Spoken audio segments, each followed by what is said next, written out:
aqui é a Chef Sami e eu também estou aqui para essa celebração do Dante Di. Hoje nós vamos preparar um prato típico da região da Toscana. Nós vamos preparar a papa ao pomodoro.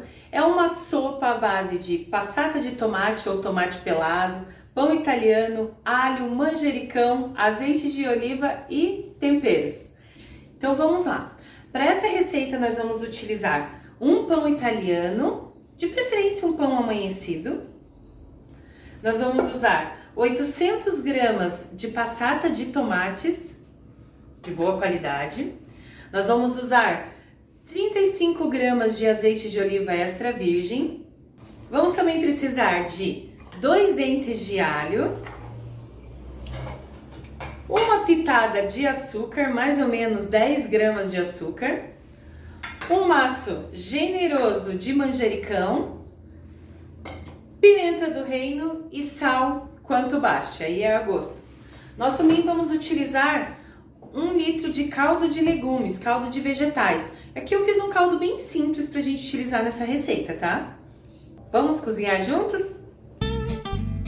Pegue o pão, coloque sobre a tábua e corte em fatias.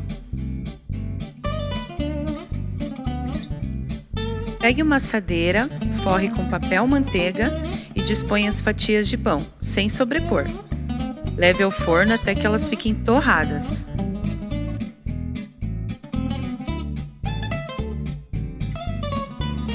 Corte os dentes de alho ao meio e esfregue sobre todas as fatias, dos dois lados.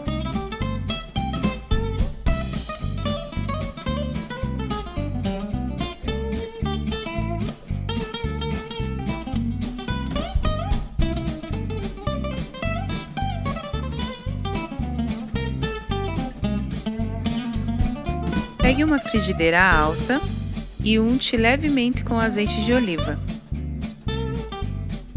Disponha todas as fatias de pão dentro da frigideira.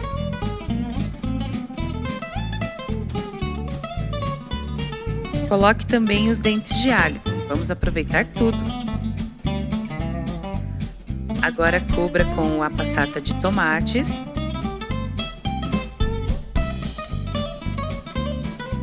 E com o caldo de legumes, até cobrir todas as fatias de pão.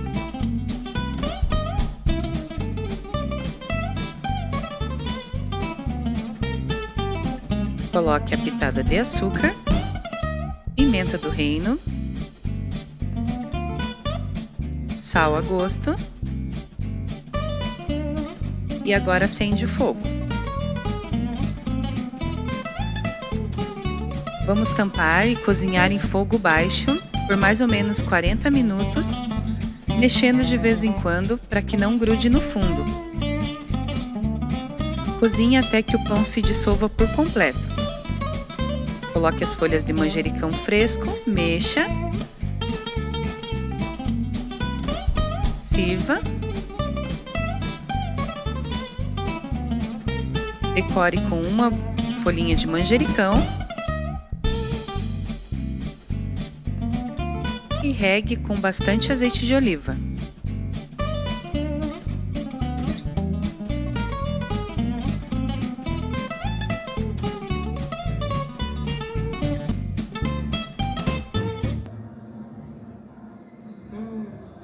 Delícia!